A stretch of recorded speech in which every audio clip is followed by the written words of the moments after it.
y est, on passe à l'étape des travaux pratiques sur la réanimation des animaux. Alors, première chose, avant de faire la massage cardio-respiratoire, on libère les voies aériennes, comme je l'ai mis dans le to-do list.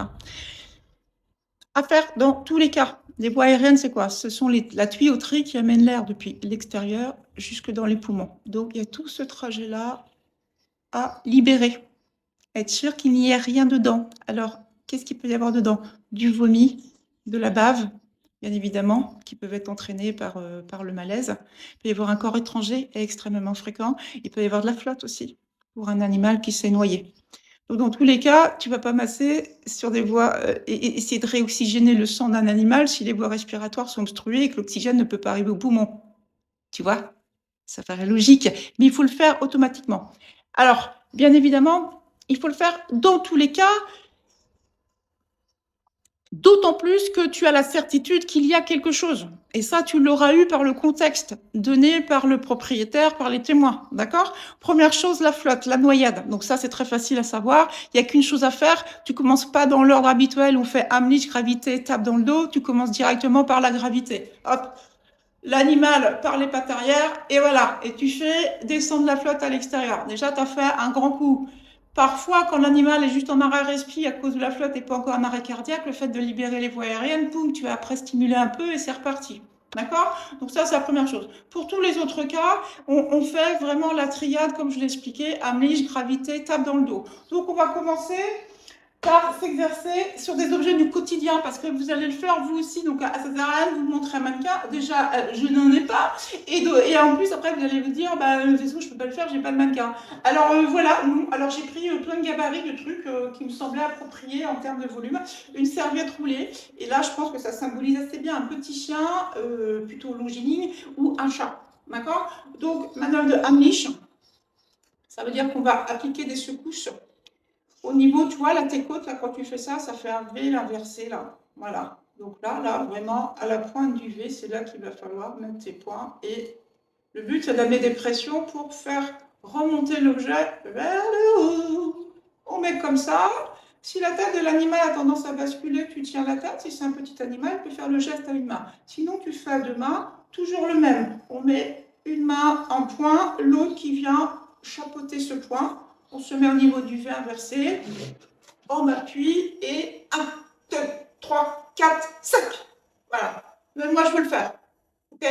Et donc, tu fais ça 5 fois, tu n'es pas sûr, tu penses que c'est pas bien. Alors, soit tu sens que c'est venu dans la gorge, et là, tu vas hyper bien l'entendre si l'objet, le corps étranger est arrivé dans la gorge. Donc, là, tu fais l'animal, tu ouvres et tu enlèves. Si le corps étranger est encore à l'intérieur après la manœuvre de Heimlich, tu mets l'animal en déclivité, et toi si c'est un petit animal c'est facile, hein. Déclivité, et tu fais donc déclivité et la troisième étape, 1, 2, 3, 4, 5, entre les deux omoplates, grande table, il ne faut pas avoir peur, qu'est-ce que tu risques, tu vas lui casser quelque chose et il est mort, ok? Alors, là, soit c'est sorti, tu l'entends, tu l'enlèves, voilà, donc souvent l'animal après il peut vomir, etc., donc tu dégages bien, soit tu n'as pas réussi, et hop, on continue, et on refait manœuvre de Heimlich, d'accord? Donc, animal un peu plus grand, un chien un peu plus, voilà, avec une cage thoracique un peu plus large. La même chose, tu peux le mettre vraiment assis sur tes genoux. L'idéal, en effet, c'est vraiment la chaise, parce que tu vois, ça fait vraiment une prise qui est vraiment idéale. Ensuite, hop, on le met debout et les tapes. Alors, soit tu tapes comme ça, c'est pas, l'idéal, moi je pense que c'est comme ça. Voilà, là on libère, ok?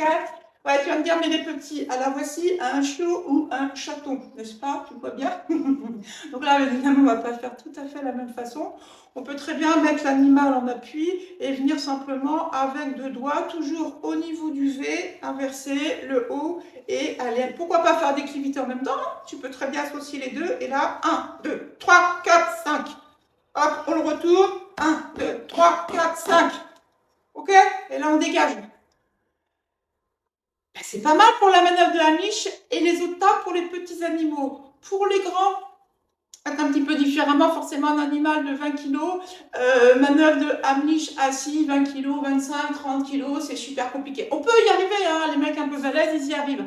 La manœuvre de Heimlich, ça peut se faire autrement sur un animal debout, mais bon, c'est un animal debout, ça veut dire qu'il serait conscient. Donc, Bon, je veux bien dans ces cas-là. Voilà, ça c'est mon grand chien.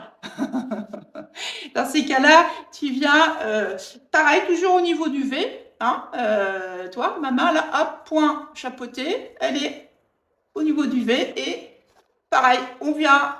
Alors là, bon, normalement, il est sur ses pattes, donc forcément, il n'y a pas cette résistance. Enfin, il y a une résistance. Voilà, et tu viens faire les 5 coups.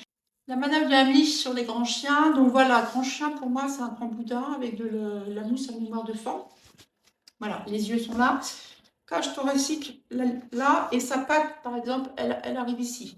Donc, on ne se met pas tout à fait à l'endroit où on fait un massage cardiaque, on se met la partie la plus large du thorax. Là où c'est le plus large, tu poses tes 2 mains. Chacun a sa technique. Soit tu superposes tes mains, soit tu croises comme ça. Tu vois, chacun est plus à l'aise. Moi, j'ai toujours fait comme ça, et l'appui, la pression s'exercera sur le talon de la main. Là, hein, ce qu'on appelle le talon de la main. L'équivalent du talon des pieds. Tac, tac. J'ai toujours fait comme ça. Donc, bien sûr, c'est pas un massage cardiaque, c'est vraiment pour libérer. Et là, on fait 5 grands aussi. Le but, c'est vraiment comprimer les voies respiratoires pour que l'objet qui soit éventuellement coincé, ploum, s'en aille. D'accord? On y va. Alors, moi, je peux pas le faire. Par contre, toi, toujours les bras tendus dans cette technique-là. Et la flexion se fait, est-ce que tu vois, au niveau de la taille. On ne fait pas ça, jamais.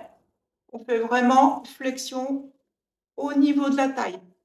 Voilà. Donc là, forcément, je le fais doucement. Je vais essayer de te faire une fois rapidement. La déclivité, les grandes tapes dans le dos pour les grands chiens. Voilà, le grand chien est inconscient. Tu prends par les pattes arrière, tu fais la brouette, tu secoues, tu secoues, tu dis pareil. Ensuite, tac, tac, les 5 grandes tapes. Et on recommence, si ce n'est pas libéré. D'accord? Voilà, je pense qu'on a fait le tour, on a libéré les voies aériennes. Normalement, s'il y avait un corps étranger, il est sorti. À suivre, on va entamer le massage cardiaque et respiratoire.